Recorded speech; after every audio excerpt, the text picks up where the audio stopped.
bohong. Aku hanya memikirkan satu peraturan penting. Kenapa kau lakukan hari ini kalau kau bisa melakukannya besok?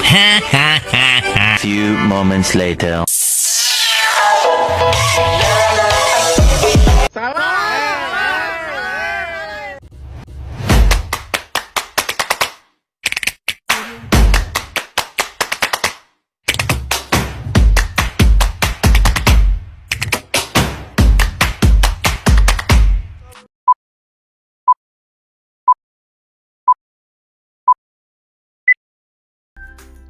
Assalamualaikum warahmatullahi wabarakatuh.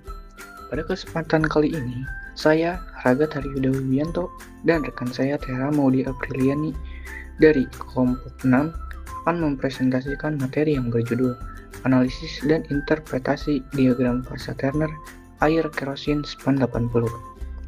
Pada presentasi ini akan dibahas karakteristik masing-masing komponen serta interpretasi daerah satu fasa dan dua fasa yang terbentuk pada sistem air kerosin SPAN 80.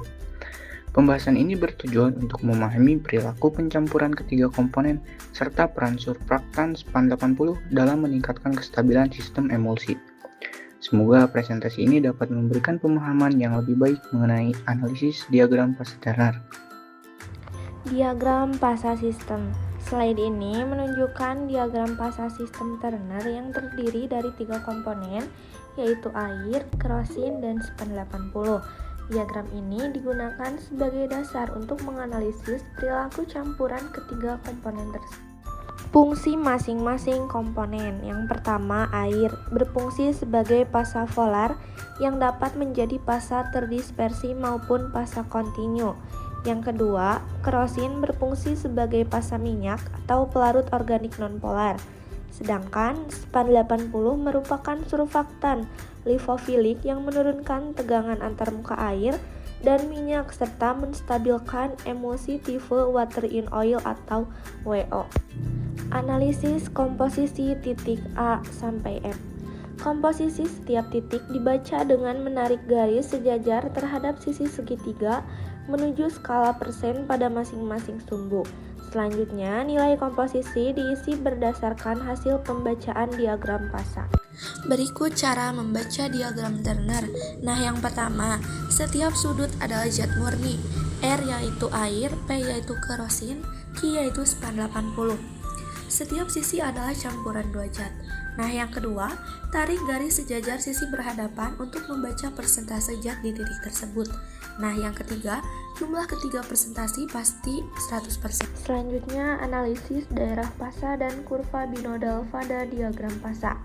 Diagram ini terbagi menjadi tiga bagian utama.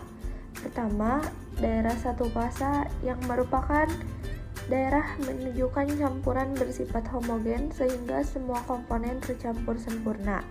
Yang kedua, daerah dua fasa yaitu daerah dengan campuran heterogen yang menandakan telah terjadi pemisahan antara fase air dan minyak. Yang ketiga, kurva binodal yaitu batas yang memisahkan daerah satu fasa dan dua fasa.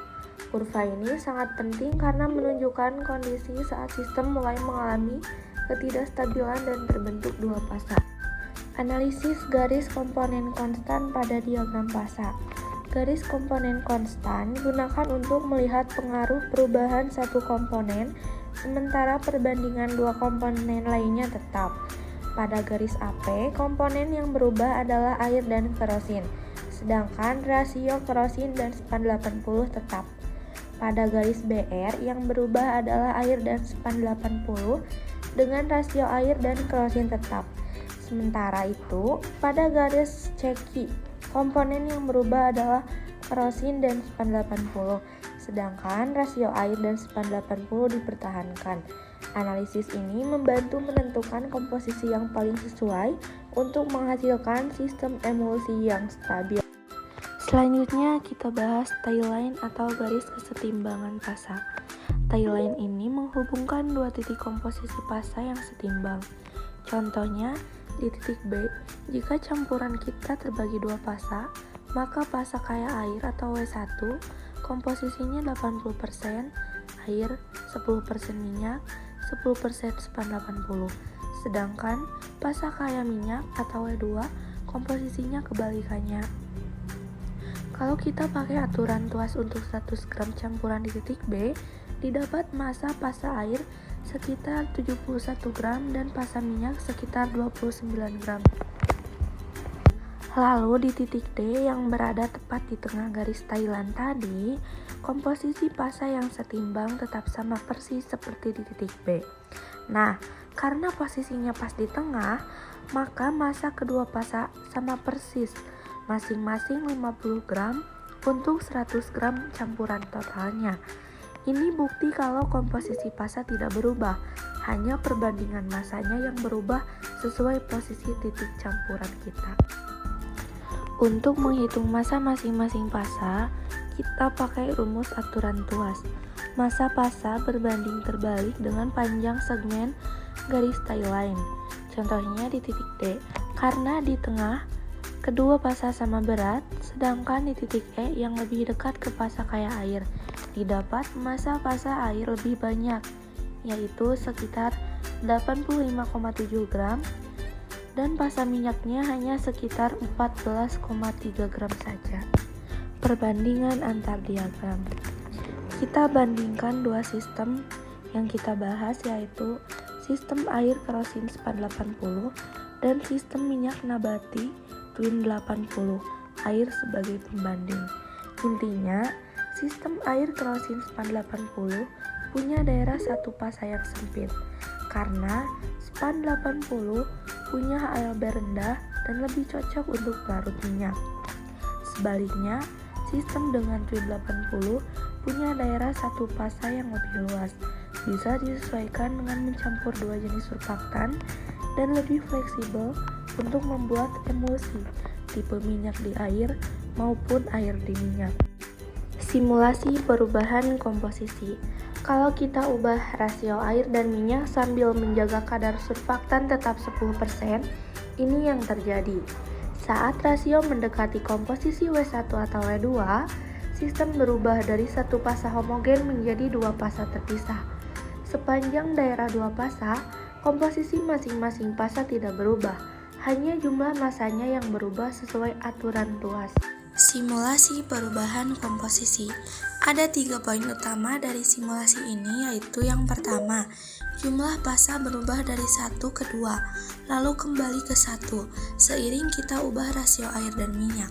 Yang kedua, campuran jadi tidak stabil begitu masuk daerah 2 pasa, dan baru kembali homogen jika kadar salah satu komponen cukup rendah. Nah, yang ketiga, yang paling penting yaitu komposisi pasa yang setimbang tidak berubah di sepanjang tie line, hanya perbandingan massanya yang berubah. Selain analisis diagram pasa ini, kami juga merangkum studi literatur terkait.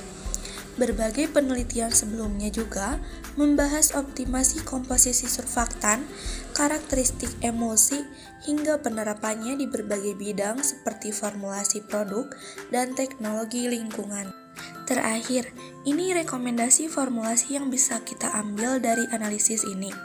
Nah, yang pertama, untuk sistem homogen satu pasa, pakai 20% air, 20% minyak, dan 60% SPAN 80. Kadar surfaktan yang tinggi ini menjaga sistem tetap stabil. Nah, kemudian untuk sistem heterogen dua pasa, pakai 45% air, 45% minyak, dan 10% SPAN 80. Komposisi ini menghasilkan dua pasa cair yang setimbang dengan perbandingan massa 50:50. Demikian presentasi mengenai analisis dan interpretasi diagram pasa tenar air kerosin SPAN 80 yang dapat kami sampaikan. Berdasarkan pembahasan yang telah dipaparkan, dapat disimpulkan bahwa komposisi ketiga komponen sangat mempengaruhi terbentuknya sistem satu pasa maupun dua pasa. Penambahan SPAN 80 sebagai surfaktan mampu menurunkan tegangan antarmuka antara air dan kerosin, sehingga meningkatkan kestabilan campuran dan memperluas daerah satu pasa.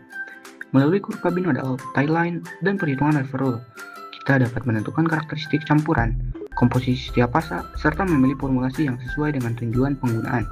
Dengan demikian, diagram pasa tenar menjadi alat yang sangat penting dalam merancang sistem emulsi yang stabil dan efisien. Demikian, saya ucapkan terima kasih atas perhatian dan mohon maaf apabila terdapat kekurangan dalam penyampaian materi.